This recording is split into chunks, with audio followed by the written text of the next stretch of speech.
Olá, espero que você esteja bem. Estamos de volta já no terceiro episódio da nossa primeira temporada do podcast Pode Tudo, Tudo Pode. E eu sou o Jet Teixeira. Você pode falar que eu sou o host, o apresentador, o anfitrião, podcaster, o que você achar melhor. Mas eu agradeço a sua audiência, agradeço você estar nos acompanhando, você, sua família, se estiver com mais alguém. Quero fazer um agradecimento especial à Arca Music, essa empresa de projetos acústicos, de instrumentos musicais, mesas digitais e muitos outros equipamentos e acessórios úteis para salões, para clubes, principalmente para ambientes de igrejas e de reuniões. Então, quero agradecer a Arca Music, que é a nossa patrocinadora master, né? E também a cedência do Estúdio Arca, onde gravamos sempre o nosso podcast. E queremos agradecer principalmente a você. Hoje nós temos a alegria de entrevistar alguém que eu já conheço há bastante tempo. Não vou falar quanto tempo, porque aí você pode ficar preocupado com a nossa idade, achar que você está ouvindo dois velhinhos conversando com você. Não é o caso. Mas nos conhecemos praticamente desde a adolescência dele e a minha juventude, não é? Eu vi se tornar um homem, se tornar um bacharel em teologia, se tornar um pastor. Era um rapaz dinâmico e continua sendo hoje um homem dinâmico, um homem realizador, um homem que tem muitos predicados que aqui a gente gastaria muito tempo de falar das suas qualidades. E além do mais, um homem que eu amo como um irmão na fé e um grande amigo. E eu quero apresentá-los ao apóstolo Gladstone Amorim, mais carinhosamente chamado de apóstolo Dinho, né? Que tem o privilégio de ser marido da pastora Ana Paula. E, Dinho, muito obrigado você nos dar essa oportunidade de estarmos juntos aqui. Ô, gente, eu que agradeço. Você não quis dizer, mas eu vou dizer. Mais de 40 anos. Mais de 40 Ele não quis contar, mas essa amizade aí tem mais de 40 anos. Perfeito, é verdade. Tem mais de 40 anos mesmo. Mas, Dinho, se você me permite, pela nossa amizade, Fica à vontade. Tirar um pouco a formalidade. Tudo pode tudo. Nem tudo convém. Nem tudo convém. Mas vamos né? lá. Vamos lá. O que não convier, o apóstolo vai me chamar a atenção. Mas o Ministério Atos de Justiça hoje, ele não é só uma igreja, é um ministério, né? Lógico, existe a igreja local, a igreja do Senhor Jesus que se reúne sob essa égide, né? Ministério Atos de Justiça. Eu fiz algumas pequenas pesquisas e vi que ela iniciou o seu trabalho apostólico, né, em 2008, né, e me chamou a atenção a questão dos valores apontados pelo ministério.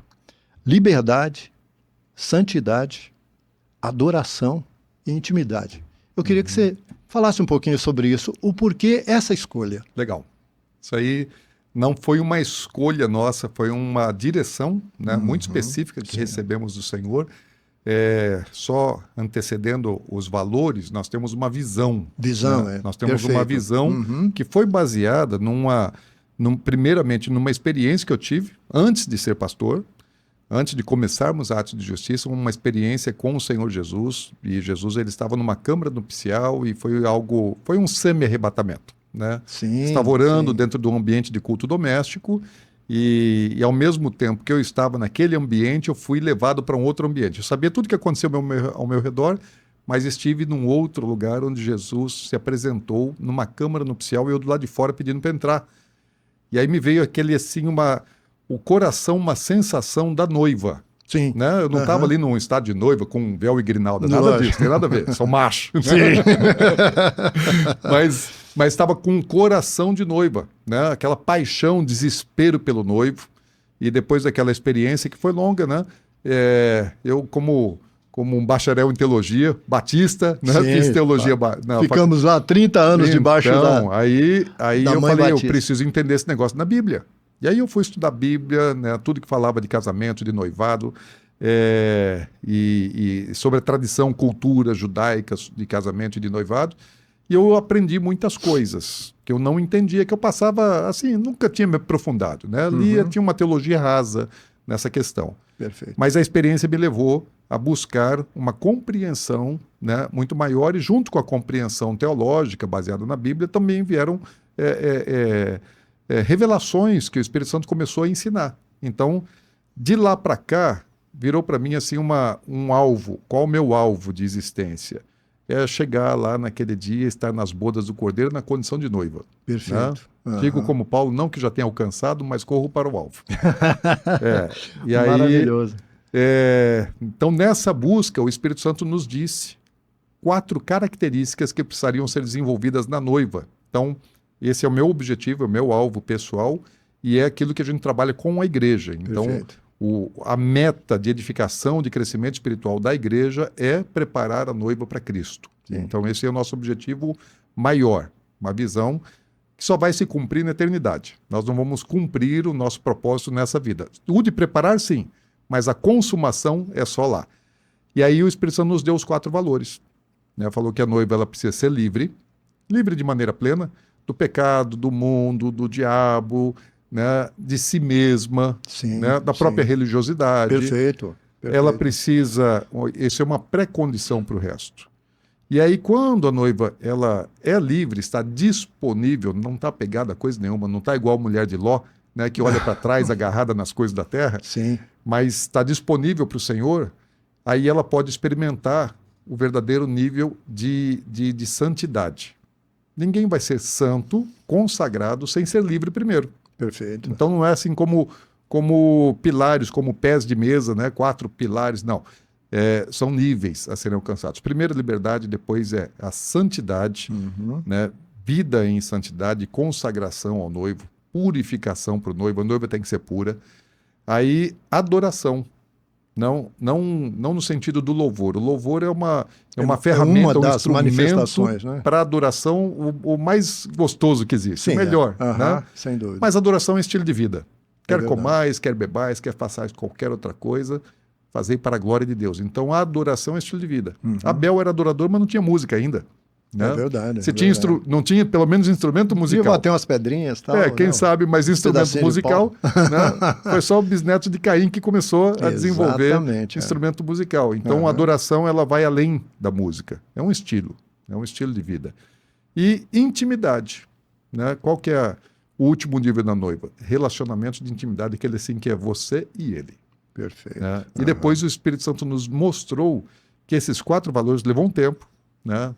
Desenvolvendo isso na compreensão, e depois mostrou que isso está na linha reta do tabernáculo. Quando você entrava no tabernáculo, no arraial do tabernáculo, tinha ali um altar de sacrifícios, né? De holocausto, lugar de morte.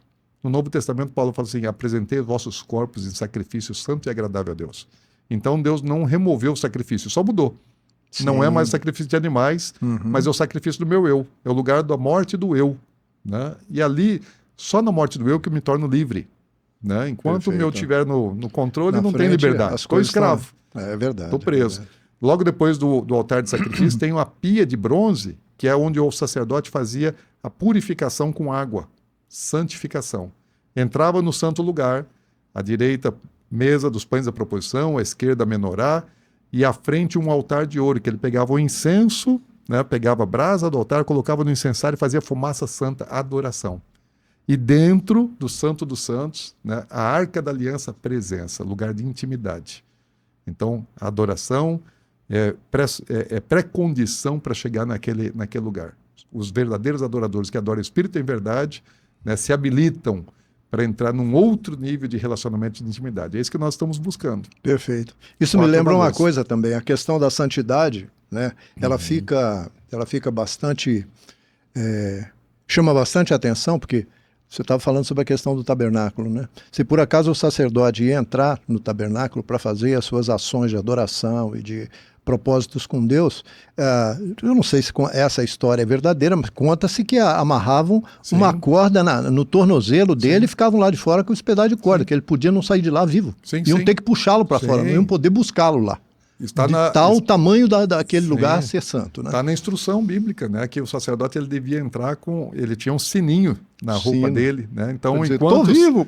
Enquanto o sino está tocando, né? Estou vivo. Pois Parou de tocar, o pessoal o sacerdote de fora chama, não respondeu, puxa pela corda. Vamos trazer para fora porque Deus fulminou o homem. Isso nos lembra, né, que hoje, principalmente os líderes, né, espirituais, pastores, líderes, se preocupam tanto em ministrar a questão da santidade para a igreja, porque o mundo ele vai nos mundanizando, né? Vamos fazer um reforço aí nessa palavra. E se a gente não estiver preocupado com o item da santidade, dentro dos nossos valores pessoais, como cristão, como crente em Deus, crente na fé, a gente acaba sujando esse relacionamento, né? E que aí perdemos totalmente a intimidade, né? Jesus rompeu o véu, nos deu acesso ao Santo dos Santos. Mas falou, não pode entrar aqui de qualquer jeito. O caminho continua o mesmo. Sim. Só o véu foi removido, mas o caminho continua o mesmo. Nós precisamos passar por esse caminho limpos, né? Isso aí. Beleza. Eu percebi também que o Ministério Atos de Justiça, logo que foi implementado, aí mais alguns anos, a igreja começou, o ministério começou a se cobrir também de outras vamos dizer assim,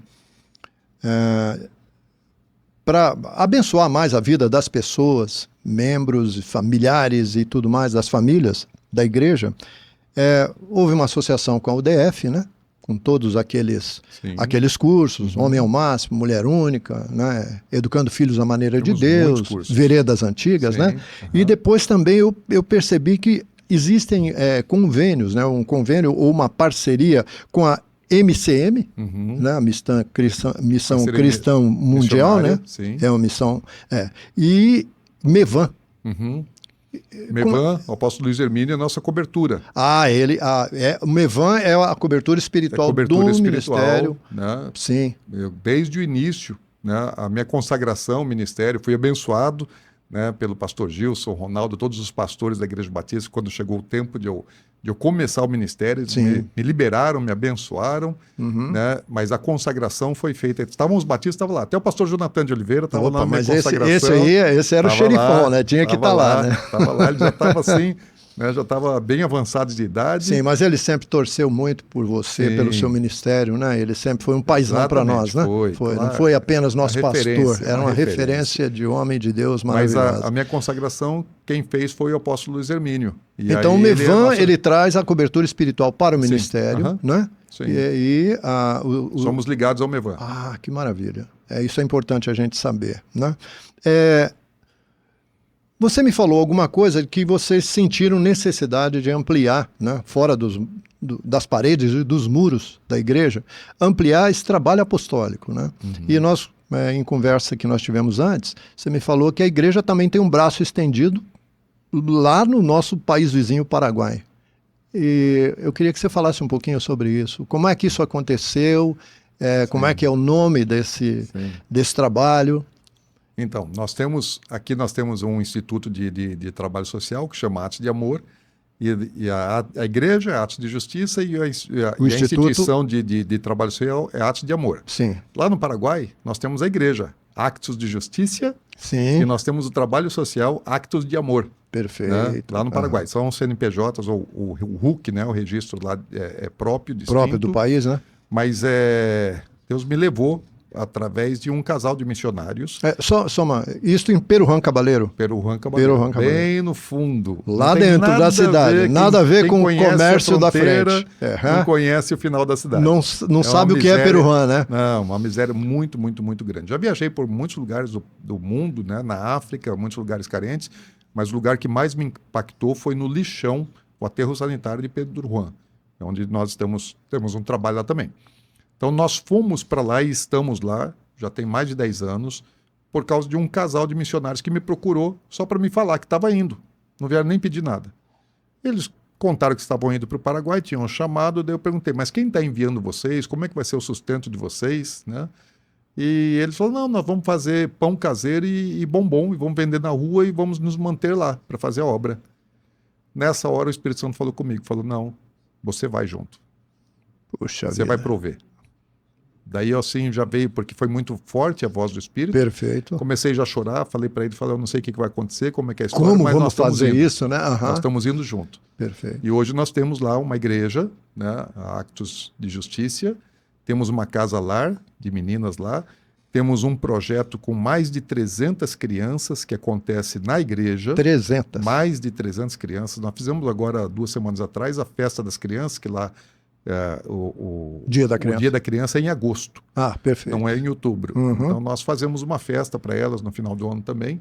Tinham 330 e poucas crianças, todas ganham presente, faz um festão com infláveis, um monte de comida, né? Coisa que a criança gosta, algodão doce, cachorro quente, geladinho, pipoca, bolo, muito refrigerante, e todas ganham presente. E assim é um tempo de um culto de adoração também no final da festa, muito grande. Então eu fico vendo aquelas crianças assim, com as mãos erguidas e adorando. Eu fico normalmente de canto, só assim, a lágrima escorre, dizendo, vale a pena obedecer. Porque são 300 homens e mulheres que estão ali, né? Fora as crianças do lixão. Então são 500 pessoas, entre 500, meninos e meninas, homens e mulheres. Crianças, entre as crianças do projeto e as crianças do lixão, nós atingimos 500 crianças.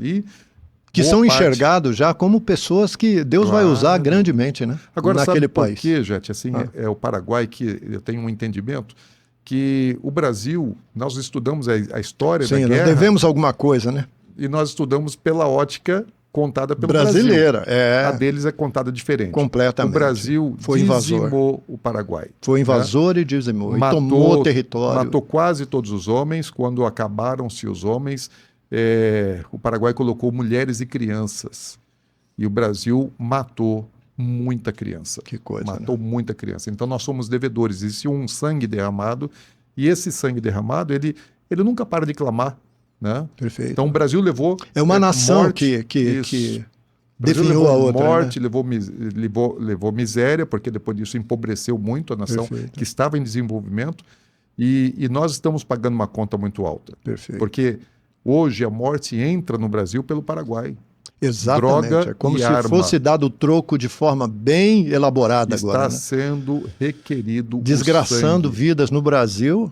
Assim como o Brasil fez com as vidas de lá. Né? Como que está essa dívida, eu não sei, mas nós vamos fazer a nossa parte. Perfeito. Estamos fazendo a nossa parte. Eu quero te fazer uma pergunta sobre isso. Quando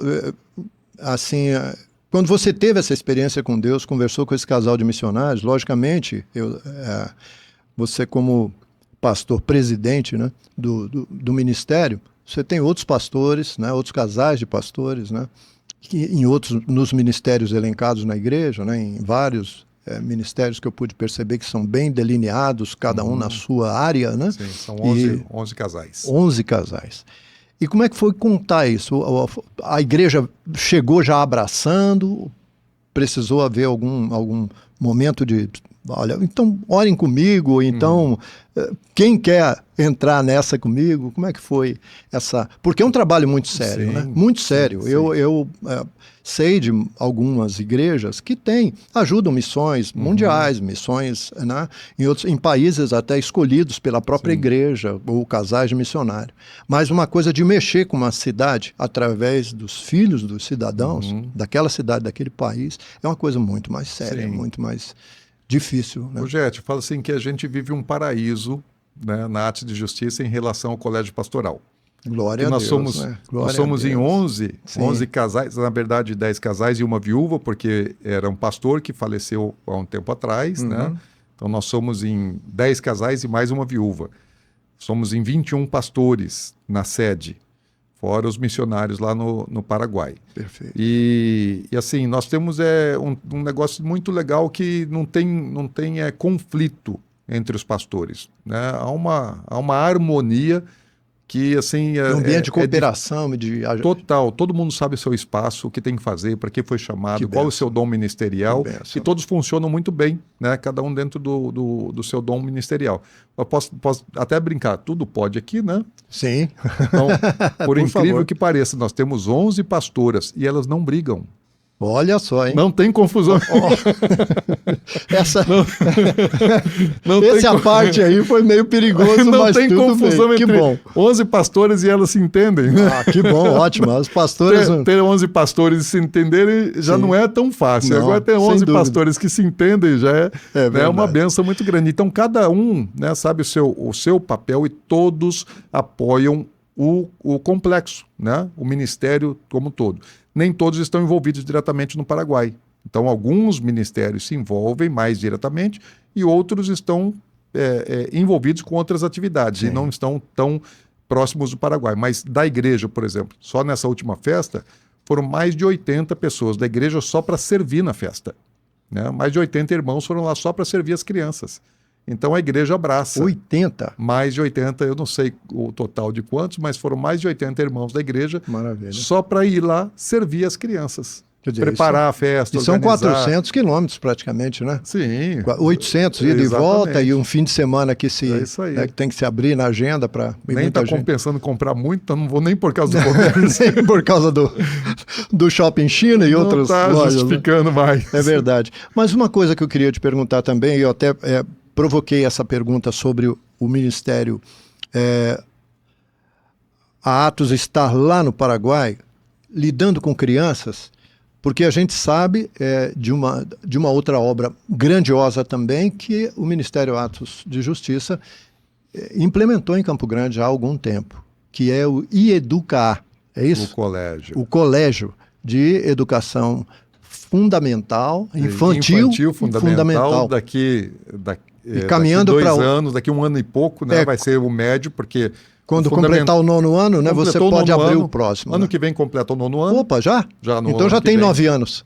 Não. Não tem? Nós avançamos, né? Pô, nós aceleramos. Sim, foi fazendo séries. Nós aceleramos. Duplas, né? Nós demos uma acelerada, então nós vamos fechar o 9º ano. A fundação dele foi quando? A abertura 2020. 2020, foi agora. Pandemia. Na pandemia. Foi bom, né? Foi bom. Depois a gente vai falar sobre a pandemia.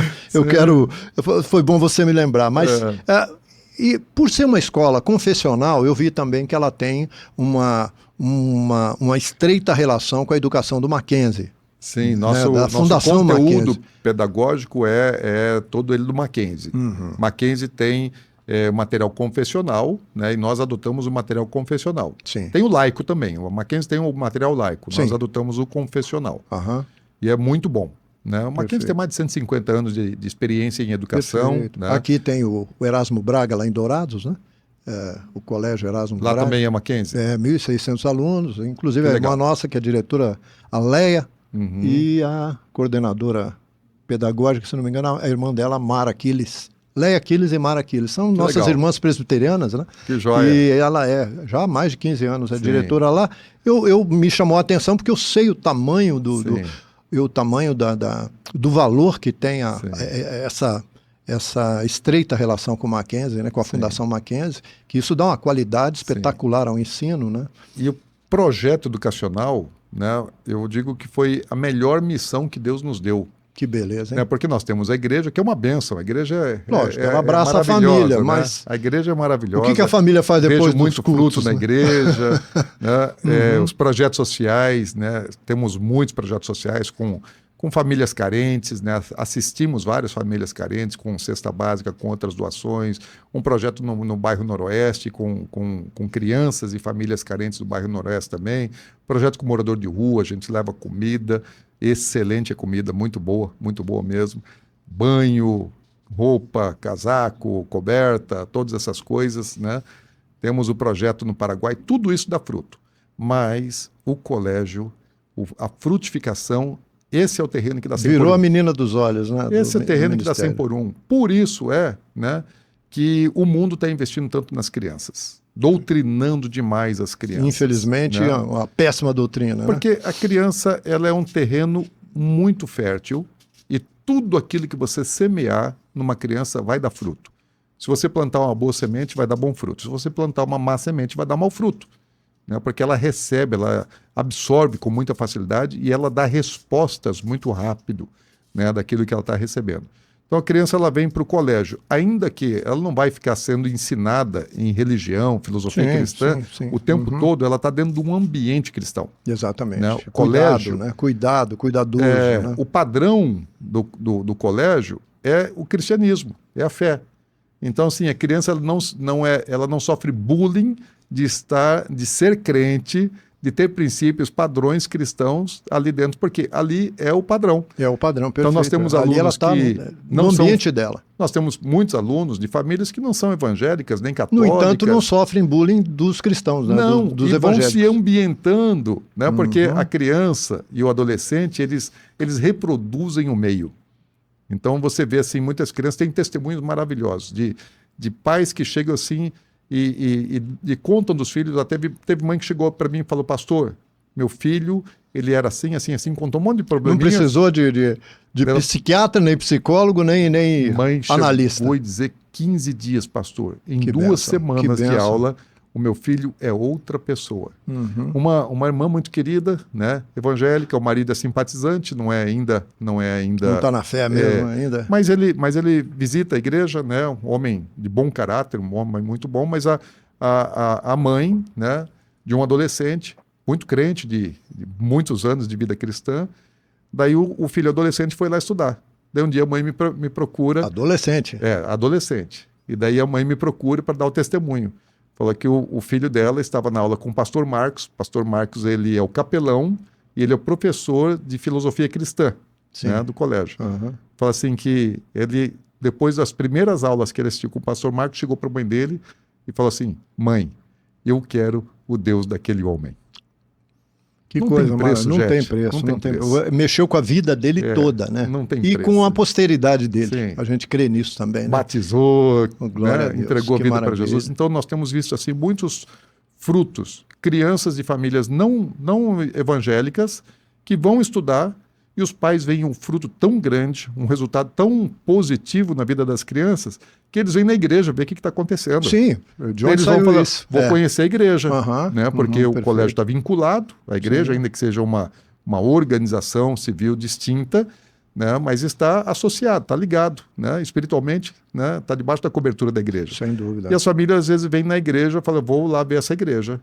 Vai lá, assiste um culto, 2, daqui a pouco está a família toda batizando. Que maravilha, né? Porque estamos alcançando muitas vidas e é um negócio que vai durar, né? Porque nós não olhamos para a criança como um negócio. Ela não é um cliente. Não está ali para. Não é um cliente. Nós não temos um negócio, nós temos uma missão. Então a criança e a família dela para a gente é um campo missionário. E eles percebem isso, né? Claro. Eles percebem que o interesse é pela vida deles, do filho deles, dos filhos, dos seus A igreja filhos. até hoje ela é mantenedora, ela ainda investe no colégio. O colégio não consegue se manter e investir. A igreja faz isso, porque é uma obra, né, para a gente é uma obra, é uma missão. É uma missão. Uhum. Então, nós olhamos para a criança e nós vemos não só uma criança. A gente olha para a criança e a gente já vê nela um ser completo. Vai ser um adulto, né? Vai ser um profissional, vai se posicionar na sociedade, então nós já estamos formando alguém que vai se posicionar.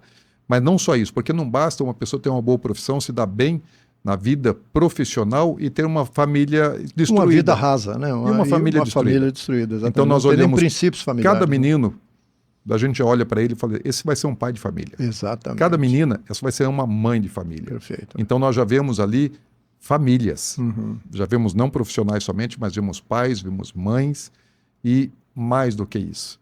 Nós olhamos aqui e falamos: esse vai ser um cidadão do reino dos céus. Amém. É verdade. Então nós estamos preparando para a vida profissional, para a vida na sociedade, para a vida familiar e para a eternidade. Né? Então, essa é a nossa visão em relação aos nossos alunos. E eu noto que não tem só o interesse na academia em si, no ensino acadêmico só, porque eu estava vendo, possui balé, música, desenho, curso de robótica e outra. Sim. Quer dizer, para integralizar mais ainda essa educação a que a igreja se propõe, né? Que o ministério se propõe através da inglês, educar. 2 horas de inglês por dia. E é bilíngue também, né? Ela não é bilíngue, ela tem um programa bilíngue. Programa bilíngue. Um colégio bilíngue, ele mais se caracteriza pelo todas as aulas serem dadas em inglês, né? O ambiente todo em inglês. Não é o nosso caso, mas nós temos 2 horas diárias de inglês. Que já dá uma dianteira grande, né? E essas outras disciplinas, né, fazem parte da grade curricular e algumas delas são extracurriculares, né? Sim. Mas assim, muitos alunos eles acabam ficando muito tempo no colégio, tenho alunos integrais, né, de manhã, de tarde, faz depois ainda ou futebol, ou esporte, ou faz o balé. Então, assim, tem sido um tempo muito precioso, estamos aprendendo muito. Não era o nosso foco, nosso ambiente, não era o acadêmico, escolar, e hoje se tornou. E tem sido uma bênção. Sim, e também, considerando que normalmente a igreja, ela é também vamos dizer assim, um celeiro de arte, né? Vamos falar sobre a arte cristã, né? E o balé, a música, né? O desenho, né? Que toma diversas vertentes, né? E isso aí também ajuda muito na vida da criança, né? A criança se sente integral realmente, né? Ela se sente colocada num ambiente que os seus interesses podem variar, que ela ali tem alguma coisa que responde para ela, né? Isso aí a gente é uma coisa, não é só elogiável, é uma coisa que a gente fica feliz por existir nesse momento, né? Na nossa cidade e uma instituição como essa. Eu queria também, agora você me falou que ela foi fundada na época da pandemia, né? Foi. Eu queria abrir um parênteses agora, Jim. Quem conhece você e vê o seu dinamismo, a sua força de vida, a sua alegria, você está sempre sorrindo, você tem uma família feliz e a gente percebe isso em você, é o seu natural, né? É uma pessoa que você assim, representa para a gente um homem reverente, um homem sério, um homem comprometido, um homem que tem propósitos extremamente definidos, mas por outro lado você é descontraído, você se diverte, você faz amigos a toda hora, isso eu te conheço há bastante tempo sobre isso, né? E além de toda essa virtude sua, como um homem escolhido por Deus para fazer um trabalho apostólico, um trabalho de liderança, de formação de outros líderes, né? Mas a gente teve um período que ficou muito preocupado contigo, né? Porque na época da pandemia, se as pessoas não sabem, né, você ficou mais de 50 dias, né? Vamos dizer, usando aquele termo que era usado, entubado, incomunicável e à beira da morte. Sim. Vamos falar assim, né? Desculpa a crueza do termo, né? Sim. Mas e a gente, nós, seus amigos e tal, orando, preocupados com você, preocupados com a esposa, com as filhas, e preocupado com os filhos, né? Preocupado com o Leonardo, né? Com a Laís, né?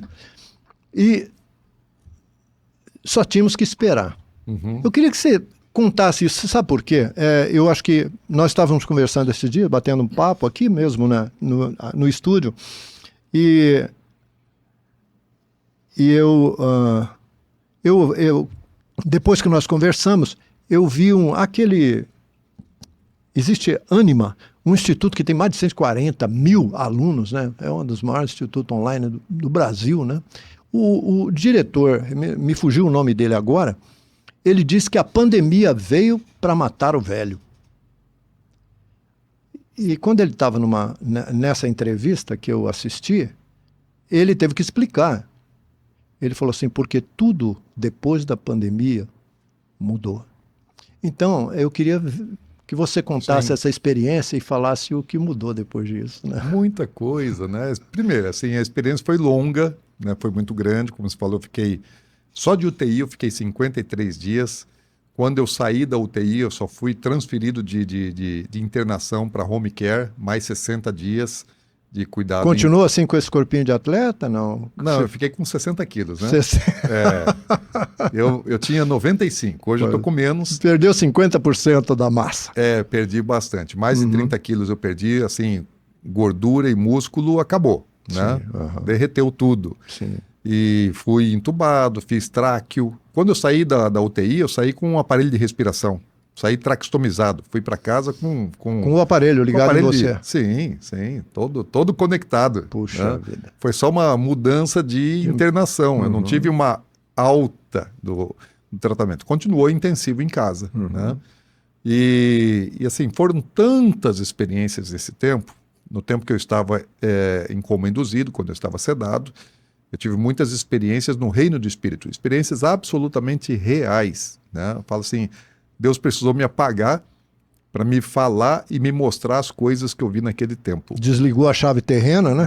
Deixou só do espírito ligado. Desligou o corpo. Teve que desligar o corpo. Né? O corpo ficou ali só mantido em aparelhos, sobrevivendo.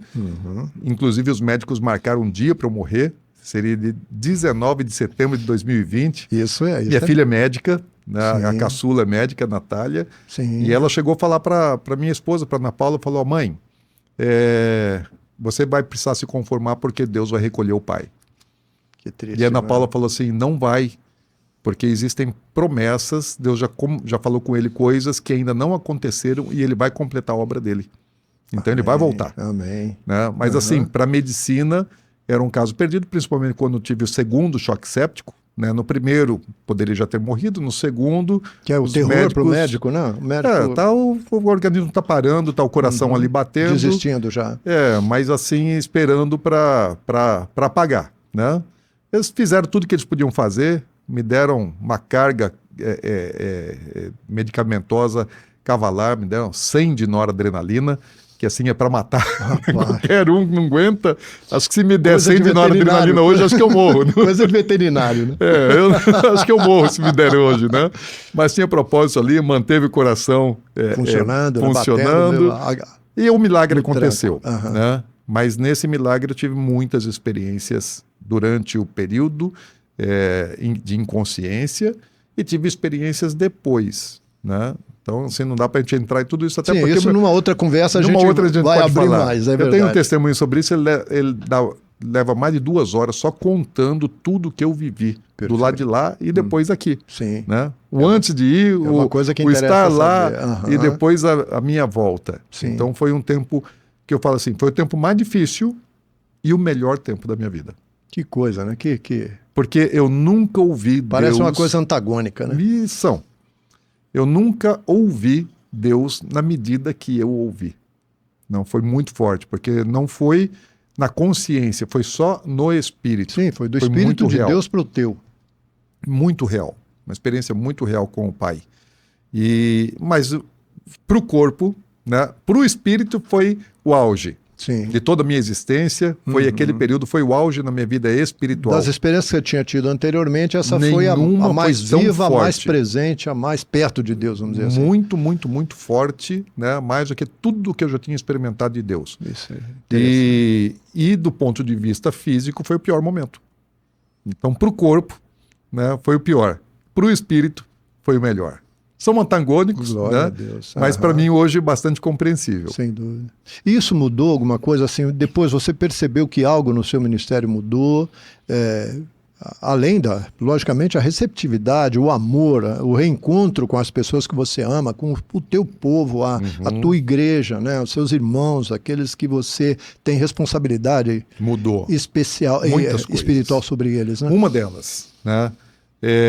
Eu passei a valorizar mais família. Pastor tem um problema. Ministério acaba consumindo muito a vida do líder espiritual.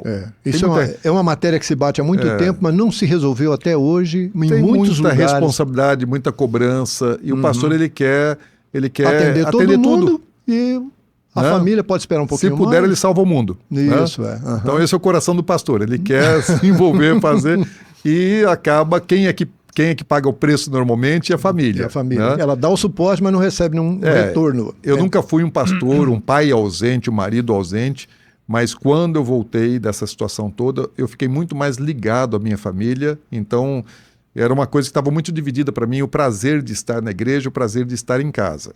Né? Hoje eu falo assim, o meu prazer maior nem é na igreja. Ainda que eu ame, né, sou apaixonado. Né? A Ana Paula, ela passa mais tempo na igreja do que eu, no colégio, mas os meus melhores momentos quando eu consigo ter todos os filhos juntos. Né? Então, tem 4 filhos, são todos grandes, com as netas. Então, quando está toda a família, para mim é muito melhor do que estar em qualquer outro lugar, junto com a minha família. Então, isso mudou, né? O meu apego à família aumentou. Né? Agora, uma outra coisa que me marcou, né? Por causa até da minha recuperação, antes de eu internar, Deus falou comigo, eu fui orar, sabia que ia internar, estava muito mal. A Natália, minha filha médica, quis me internar 3 dias antes, né? Eu não aceitei, mas aí quando chegou na quarta-feira ela queria me internar, quando foi no sábado eu sabia que não tinha jeito, que eu ia ter que internar, meus exames estavam péssimos, né? E aí, antes de ir para o hospital... você já estava se sentindo debilitado já. Com muita dificuldade em respirar. Aí, quando eu ia já para o hospital, eu fui no meu quintal, no meu gramado, e eu fui orar. Falei, primeiro eu vou orar, depois eu vou para o hospital. Tinha tomado banho, arrumado minha mala, né? Daqui a pouco vou para o hospital. E fui orar. E quando eu estava orando, Deus falou comigo, audivelmente. Ele só falou assim, você é filho, e do filho o Pai cuida. Amém. Gente, fiquei assim, eu achei, Deus me curou. Naquele momento, curado, falou, milagre, já vou fechar a mala cura e vou. instantânea. Falei, eu vou dar uma corridinha aqui, porque Sim, porque estava sem ar, né? Aham. Dei 3 passos, quase Caiu. Bom, Não era essa a questão, né? Ele ia cuidar de outra forma. Né? fui para o hospital, mas mesmo quando eu estava no pior momento, quando eu voltei da sedação, que meu corpo estava todo definhado, eu não tinha força para trazer a mão no rosto. Eu não consegui mexer minhas pernas, né? Então estava ali quase que sem corpo, né? Sim, Com sonda nasal, sonda nasointeral, sonda urinária, conectado aqui, né? Com a ventilação mecânica, respirador. Com traqueostomia, todas essas coisas, usando fralda geriátrica. Olha aquele negócio assim, falando, não ri, não. Não, doutor, eu tô aqui Ó, tudo pode, mas não pode rir dos amigos. Não vou nem imaginar a cena. Estou tomando banho de leite, aquelas coisas tudo assim. Sim, Gente, era terrível, mas eu lembrava sempre, você é filho. Do filho o pai cuida. Então os momentos, quando tinha que fazer aspiração, quando tinha que tomar o banho, todas aquelas coisas muito difíceis, tinha que tirar sangue arterial, todo dia, 4 horas da manhã, vinha fazer coleta de sangue arterial, aquele negócio doía um pouco. Sim, né? Então assim, foi um tempo muito difícil do ponto de vista físico, mas Deus tinha falado comigo, né, que ele estava no cuidado, então eu tinha certeza, falei, eu vou sair daqui. Quer dizer, o seu coração descansou, né?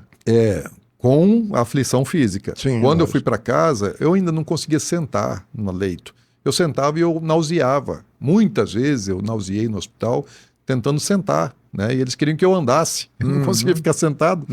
Né? Então, qualquer esforço físico, eu não tinha músculo, então me causava muito mal, ficava tonto, nauseado, né? Um negócio muito esquisito. Mas eu tomei uma decisão. Quando eu já estava em casa. Eu gostaria que você falasse sobre Falei, isso. eu vou ficar bom. E aí, todo dia, eu tinha que bater um recorde. Então, se hoje eu conseguir sentar, né, e ficar sentado 30 segundos, amanhã eu vou ficar sentado 2 minutos. Sim. Se hoje eu levantei, ainda que apoiado, e fiquei em pé 1 minuto, no dia seguinte eu tenho que ficar em pé 3 minutos. Você fez um programa de reabilitação crescente. Me condicionei a todo dia fazer alguma coisa que no dia anterior eu não fazia. Então, quando eu comecei a caminhar, se hoje eu conseguir dar 3, 4 passos, no dia seguinte eu tenho que dar 8, 10 passos. Perfeito. Então, assim, eu só me poupei no domingo. Assim, 6 dias na semana eu vou precisar bater recorde. No domingo, daí só tinha uma fisioterapia, nos outros dias era 2, uma de manhã, uma de tarde. E eu falei, eu não vou desistir. E eu, assim, eu posso dizer que eu fui valente, né, para vencer a minha debilidade, porque eu estava péssimo. Eu não tinha certeza, quando estava no hospital, se eu ia ficar bom. Sim, né? E quando saiu, também não sabia que tempo ia levar para você, quem sabe, recuperar antes a força que tinha. Até eu decidi que eu ia ficar bom. Porque antes eu não sabia. Uhum. Quando eu acordei, tinha muita coisa na minha mente. A mente estava perfeita, o corpo debilitado e a mente perfeita. Quando a Ana Paula vem me visitar a primeira vez, eu tento escrever para ela que não podia falar, estava com tráqueo. Tento escrever e a primeira pergunta que eu falo para ela, eu vou voltar a falar? Pois é. Porque eu não sabia nem se ia pastor, voltar a falar. Um pregador, um anunciador do evangelho, né? E ela disse que sim, mas acho que ela falou na fé, nem sabia. Não vou deixar ele negativo. Porque se ela dissesse, não, você não vai voltar a falar, eu ia falar, então me tira o tubo. Dá uma de Jô Soares. Lembra do Jô Soares? Me tira o tubo. Tira o tubo. Tira o tubo. Perfeito. Mas quando eu tomei a decisão de vencer, daí Deus me deu mais um lema. Desistir jamais. Então hoje eu enfrento situações, adversidades, né, desafios maiores do que eu tinha antes. Então Deus aumentou o nível de desafio para minha vida pessoal, ministerial. Minha vida pessoal é ministério praticamente. Sim, né? Perfeito. Então, as coisas se complementam. Eu tenho muito mais desafios para serem vencidos hoje do que eu tinha antes do Covid. E lógico, quando o desafio é muito grande, você para pensar se vale a pena, se você deve avançar, se você deve parar. Né? Tem muita coisa que desmotiva. Né? Às vezes muitas coisas acontecem para te desmotivar. Eu não posso desistir de nada. Eu vou fazer uma brincadeira, uma provocação. Tudo pode. Tudo pode. Apesar de terem colocado fralda geriátrica, mas o velho morreu ali, né? E renasceu um novo Dinho, né? O velho não era velho fisicamente, até porque não tinha comorbidade nenhuma. Sim, né? sim. Agravei. Sempre foi saudável. Né? Não tinha nenhuma. Uma saúde né? excelente. Né? Mas realmente houve uma mudança. Né? Aquele velho ministro, aquele velho pai, aquele essas velho coisas esposo, todas sofreram né? Mudou. Uma renovação, não, um novo sentido, né? Sim, claro. Eu queria que você, aproveitando isso, os nossos ouvintes, assistentes do nosso podcast, eu queria que você, usando essa analogia, né, você pudesse falar, eu creio que existem pessoas que passam, às vezes, por problemas muito menores. Mas a vida, sabe, vai ficando cinza, acinzentada, vai perdendo a cor, vai perdendo o vigor, vai perdendo a beleza, porque a pessoa se deixa assim afogar e abater no meio desses problemas, que a vida hoje em dia não está fácil, em todos os sentidos, né? Não apenas no sentido profissional, no sentido familiar, cada vez a sociedade nos aperta, nos estrangula mais com os seus problemas. E às vezes as pessoas, essa palavra que você deu nos anima a saber que, apesar de você ter, como a gente usa dizer, aquele termo bem comum, né? Não foi o fundo do poço, foi um pouco abaixo do fundo do poço, né? Porque o fundo você ainda está lá para reclamar, me tira daqui. Mas quando você nem tem força para isso, né? Zero. Eu queria que você desse esse recado, sabe, para os nossos ouvintes, assim, para as pessoas que estão nos assistindo. Legal. Tá? Uhum. Isso aí eu faço questão, que a sua palavra é muito importante. Então, deixa eu dizer, né, para você, ouvinte desse programa, que tudo pode tudo, e tudo é possível ao que crê. Amém. Todas as coisas são possíveis ao que crê. Não há limite para a fé. Não há limite para a fé. Agora, eu me inspiro muito dentro desse assunto numa personalidade bíblica, né, um herói bíblico chamado Josué. Josué, ele era um príncipe de uma das tribos, né? E Josué, junto com outros 11 companheiros, todos eles príncipes, todos eles homens escolhidos, selecionados, foram enviados à terra prometida, a terra de Canaã, para espiar a terra, para depois contar para o povo como era a terra e preparar a tomada da terra. E todos eles, tanto Josué como os outros 11, eles tinham visto Deus enviar as 10 pragas no Egito. Eles viram o povo hebreu ser liberto do cativeiro no Egito. Eles viram o mar vermelho se abrir.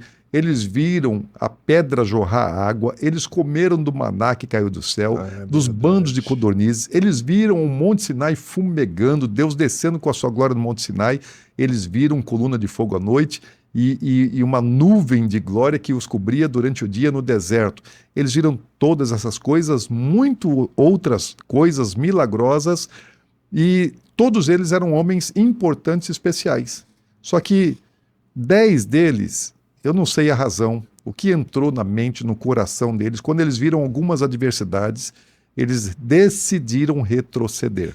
Queriam voltar para o Egito. Falaram, nós não vamos conseguir vencer. Apesar de terem vencido todas as adversidades, eles falharam na fé.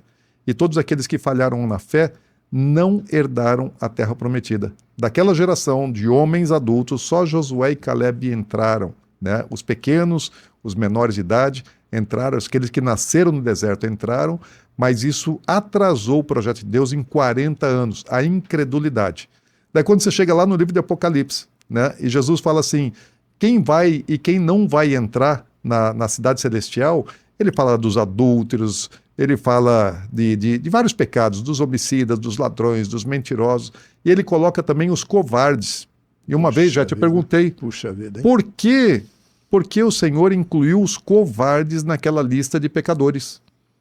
E o Senhor me levou para os 10 espias, né? Eles acovardaram e o covarde não recebe herança. É ao vencedor. Existem promessas para mim e para você, mas a promessa ela vai se cumprir ao vencedor. Então, desistir não é uma opção.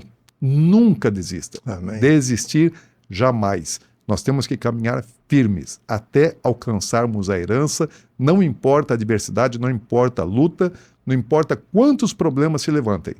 Nós não podemos desistir. Nós temos que ser vencedores. Amém.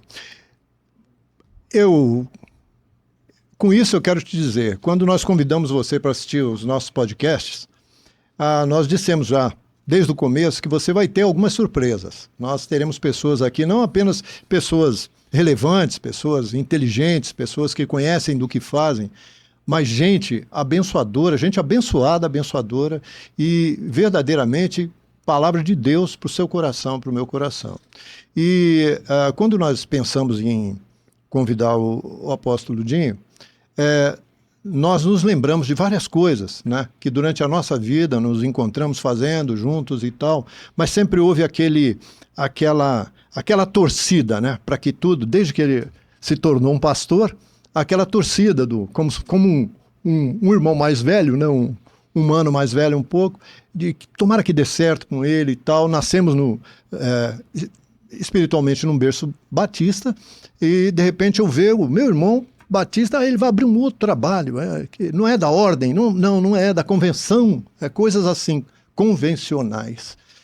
E o que nós vimos hoje é o seguinte: é um ministério abençoador, um ministério tremendo, espetacular, chamado Atos de Justiça e o Instituto Atos de Amor, é isso? E o Educar. E o Educar. Nós vemos, assim, a olhos vistos, né, comprovadamente. E se você quiser saber, o ministério ele está ali na Avenida Ministro João Marinos, 4136. Ministro João Marinos, 4136, no bairro Tiradentes, saída para Três Lagoas, logo no comecinho ali, né, quando você toma o rumo para a saída de Campo Grande.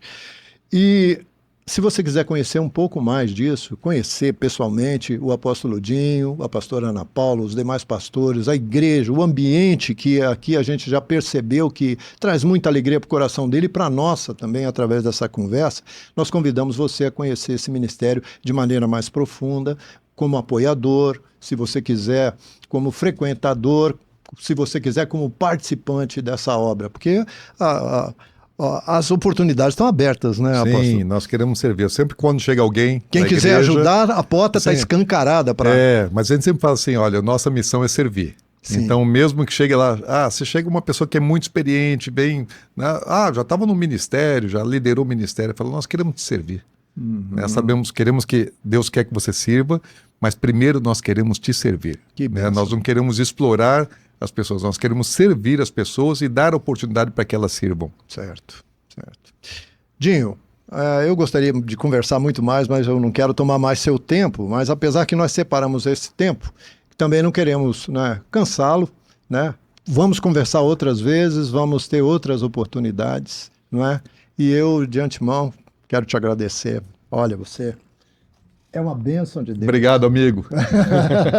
De mais de 40 anos. Mais de 40 anos.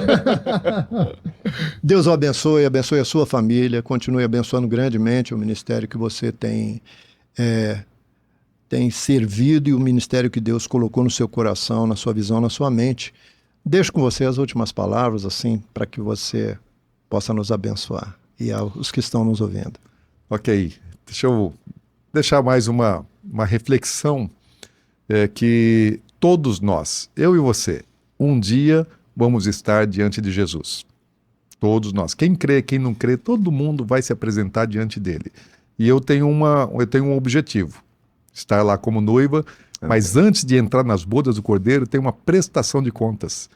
E um dia eu vou estar diante de Jesus, olhando assim como nós estamos aqui nos olhando. Perfeito. E o que eu quero?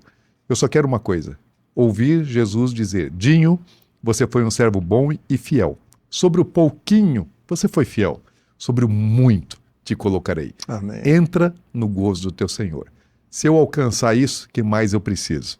Então, eu queria também estimular você, na sua vida pessoal, a se preparar para aquele dia. Então, viva todos os dias da sua vida por causa daquele dia, porque ele vai chegar. E ele precisa ser glorioso e não tenebroso na sua vida. Então, Deus te abençoe muitíssimo. Jet, muito, muito obrigado. Privilégio poder fazer parte desse podcast. A alegria é nossa e nós queremos agradecê-lo mais uma vez e agradecer a você que ficou conosco até agora e dizer, olha, é isso que queremos te oferecer, cada vez coisas melhores para a sua vida, para abençoá-lo.